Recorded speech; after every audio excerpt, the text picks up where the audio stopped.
Hey, what is going on, guys? XpertFusion here, and today I'm going to be giving you guys my review for Child's Play 2019, the brand new Chucky movie. Now, I went to the movie not really having many expectations, to be completely honest, because I've been a big fan of most Chucky movies throughout my years. I've seen them all, of course. I've seen them all a decent amount of times. I've been watching them since, probably I was a couple, maybe 6 years old. I don't know. I've been watching them for a while. And, I've always liked them for the most part. I've never hated a Chucky movie before. That's usually with most things that I like Star Wars, The Walking Dead, Call of Duty, Breaking Bad. I tend to enjoy just about everything they do. I'm never, completely dreading one of their films or episodes or games. I never am like that. With the things I like a lot, of course. There's some times, obviously, where I'm like, I didn't like that as much as the other ones, but I never dread them, and I never understand how people can dread things they love so much. And I guess it's because of expectations being too high, and then when they're not met, they get disappointed. But this movie, before the movie came out, I heard Chucky reboot, and I was like, why? I was like, there's no point of doing that because they're still continuing the original series with the TV show. So I'm like, that's like Spider-Man continuing the Amazing Spider-Man series as Spider-Man Homecoming and the MCU Spider-Man continues. And I was like, wouldn't that be kind of weird? But then you think about it, and it's like, well, who cares? It's just more Chucky, more Spider-Man. So, after thinking about it, I was like, oh, who cares? And then we got the first trailer, and I was like, it looks all right. Then I heard it was Mark Hamill voicing it. And man, I got the hardest erection ever, man. I was so on board because Mark Hamill is great at voice acting. So I was all for it. But then I saw what the doll looked like, and I was like, I don't like the design of this doll. So then I got a little disappointed. And then I saw more trailers that got me more hyped. It was just like an on and off thing with this film, man. I'm telling you, throughout the marketing strategies, I was just always either really excited or really not excited or in the middle at some point. It was all over the place. And I, of course, wanted to see the movie the first day it came out, so I went to the theaters with my friends and went to go see it. Had to see it instead of Toy Story 4, so you're welcome, Toy Story. Or not you're welcome, Toy Story. Sorry, Toy Story. I'll be seeing you another day, though. And I went just kind of excited to see what the hell would go on. And I was pleasantly surprised. I enjoyed the movie a lot more than I expected. Obviously, there's problems with it, and I want to go over those. Before I mention the review, of course, I want to let you know I am going to be doing a ranking of all 8 Child's Play films so far, or 8 Chucky movies. Of course, there's been 8. I want to rank all of them from worst to best. I'm probably going to do that video tomorrow, so be on the lookout for that. But yeah, let's get into this. So, starting off with the bad, because you always gotta start off with the bad things about the movie, which I think is a lot more good than bad. One major bad thing I want to say, which a lot of the bad things about this film are not really fair to call bad. They're more so just internal problems that are obviously going to happen with the reboot. And I think the major issue was the fact that it's not Chucky. It's not Brad Dourif. It's not the Chucky we've known and loved. Well, I guess not really loved. You love in the way of him being a hilarious, crazy villain. The one we've, seen over the past couple of decades from Chucky movies, the past 7 films. And to see a whole new movie with a whole new Chucky, obviously, it's hard to get used to. I mean, it happened with Spider-Man. We had to get over the original Spider-Man and get onto the new one. It happens with all sorts of people. It's happening with the Joker. It always happens with the Joker. I mean, there's certain characters out there that are such iconic characters that there's always, debates and comparisons to the previous versions of the characters. And then there's some times where it's like, okay, there's one obvious best of that character and none of the others can compare. But with people like Spider-Man, with people like the Joker, even Batman sometimes, that always happens. And I think Chucky, I was worried. I was worried it wasn't going to live up to Brad Dourif. But you have to look at this as a completely new universe, completely new story, completely new everything. Don't compare it to the original. Don't try to say, oh, it's not better than Brad Dourif, so it's not good at all. That's such a stupid way to look at things. I hate when people do that, when they say it's not better than the original or it's not better than the other thing, so it's not good at all. People do that with games, people do that with movies. It's so frustrating. I'm like, bro, just enjoy it for what it is instead of comparing it to everything that came before it. That's why any movie that lasts a long time, any show that lasts a long time, anything like that, any game franchise, anything like that that lasts a long time end up not doing so well because people start comparing it to more and more things, so there's more expectations to live it upon. That's why my favorite things like The Walking Dead, Call of Duty, and all those things get so much more hate because they're just on for so much longer. And Child's Play has been on for a long time too. So it's obviously going to get more, hate surrounded upon it because it's just so much more to compare it to in the past. You know what I mean? That's kind of how I feel about it. Another thing that kind of connects to that point is the fact that this Chucky doesn't have a personality. He doesn't have an actual character to himself, unlike, of course, the original Brad Dourif, because it's just a robot that's being controlled, well, that was, taken out of his safety protocols put in by the company. So it, follows and learns from Andy, learns from the TV, learns from other characters of how to do different things. And the reason why that doesn't really work as well is because it's hard to, I don't want to say empathize, but it's hard to, or sympathize, I don't want to say either way, but hard to understand a little bit more about the doll, kind of understand more about the character. Because, Brad Dourif's Chucky, we were able to see that. We were able to see why he's doing what he's doing and how it, it affects that person. He was actually a character.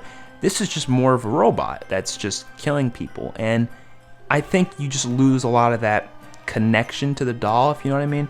I mean, they still did a great job with it. Mark Hamill did a great job with the voice acting, of course, but it's not an actual person, you know what I mean? And I don't know if they made it feel like it was, yes, but at the end of the day, is it really, you know what I mean? The robot at the end of the film that was within the Chucky doll that was at the end of the film that was smiling, that was still alive, was that still controlled by the original Chucky doll? Like, you know what I mean? It's hard to just know that, and I don't know. Whatever. It's not really that big of a deal. It's just like the last complaint. It's more of a, you have to just accept the universe for it being different than the original sort of a thing.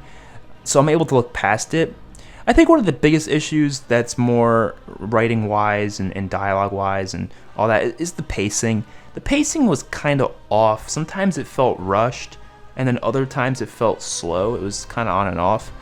And, that's not always the biggest complaint I have for most films. I mean, a lot of films tend to have pacing issues.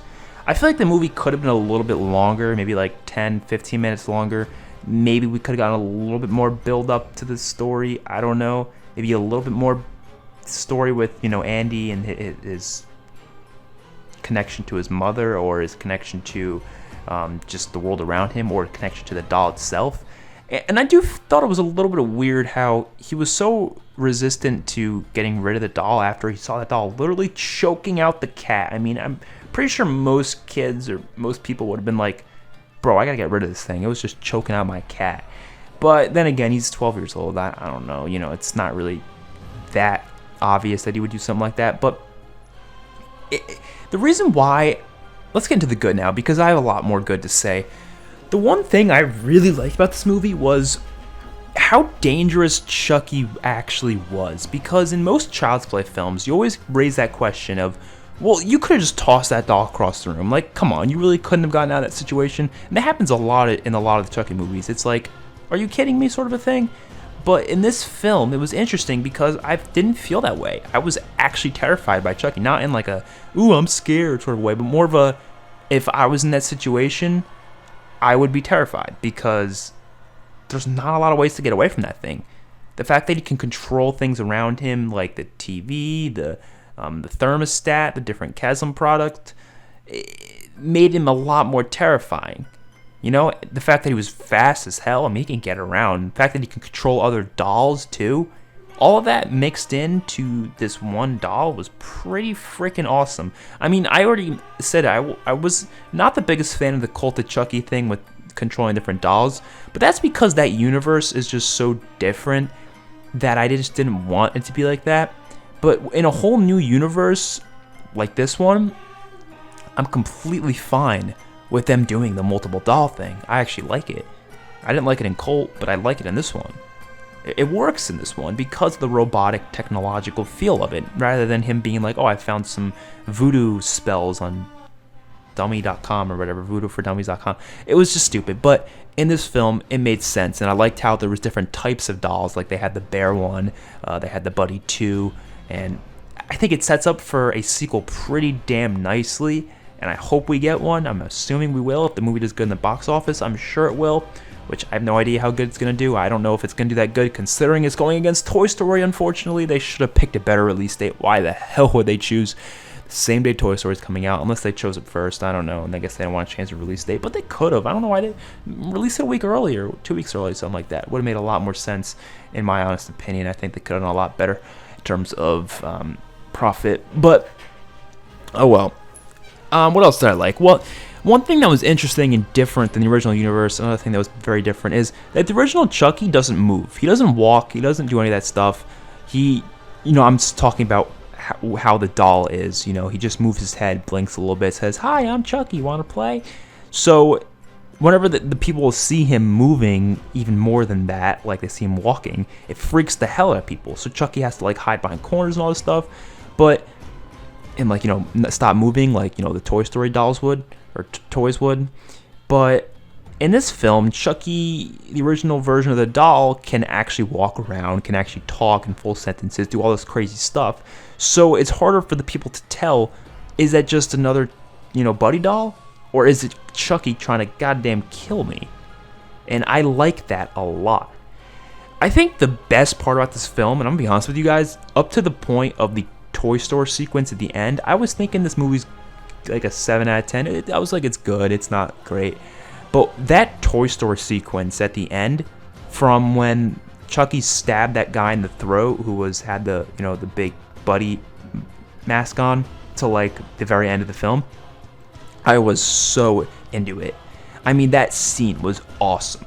The fact that he was controlling all the flying little drones and everyone was dying, and the lockdown sequence and all this crazy shit.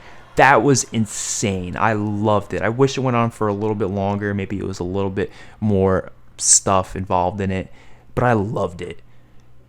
I was pleasantly surprised with it, I'm gonna be honest. And then the ending was also pretty good. It wasn't too long, it wasn't annoying. It wasn't, something like most Chucky movies where I feel like it's like you could have gotten out of that situation. No, it made sense for what was going on, and I liked how, they lived in the end.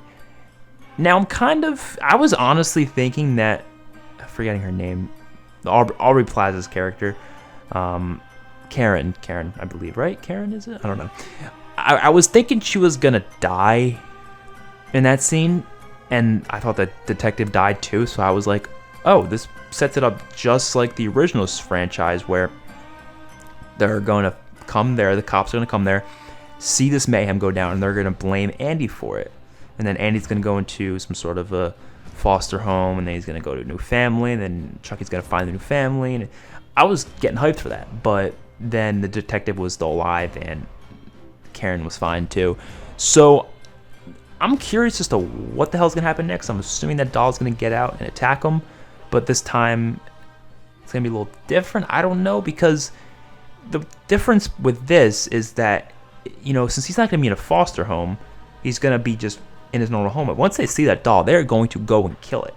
You know what I mean? I'm surprised they didn't shut down the corporation. They just kind of held them back a little bit. They didn't shut them down. That was surprising to me. I was like, for sure they're going to shut that shit down. Another great thing is the amazing soundtrack by Bear McCreary. So damn good. He's the same composer as The Walking Dead, so props to him, man. He did a great job in this film. He always does a great job. I've never had a complaint with any of his soundtracks in anything ever, so that was great. And yeah, that's all I really have to say about this movie. Honestly, I enjoyed it. I enjoyed most of the acting. I don't really have too much problem with the actors. So yeah, I'm going to give this movie an 8 out of 10, which you might be saying that's too high, but I liked it. I liked it a lot. Now, what surprised me is I went on IMDb to see what other people feel about this movie, and I saw the score had a 6.7, and I was like, was like, why is it so low? I'm like, really? People think it's that low? And then I looked at the ratings for all the other Chucky movies, and I just realized, oh, people just don't like Chucky. I mean, you really have to be into Chucky movies to really like them, because most people do not like these films at all. I mean, they try to make them think that there's some, oh, if it's not scary, it sucks. Like, I hate how people think horror movies like that. Like, no, you're a grown person. Horror movies are not meant to be scary. I just want a good story, and I want good characters, and I want good plot and all that good stuff. I don't need it to be scary. I don't. So I feel like people judge these movies based on how scary they are rather than how entertaining or actually good they are. Because I'm looking at the other movies, this new Chucky has the best score out of all of them, but it has a 6.7. The original Chucky, the one that came out in 1988, has a 6.6. Child's Play 2, which I consider to be the best Chucky movie of all time, one of my favorite horror movies of all time, a 5.8. Cursed Chucky, a 5.7. Bride, 5.4. Child's Play 3, 5.1. Cold Chucky, 5.2. Seed of Chucky, 4.9. These movies are insanely rated low, and I really don't see why. Some of them are really good, but whatever. It is what it is. Hopefully you guys enjoyed the video. See you guys in the next one. Peace out.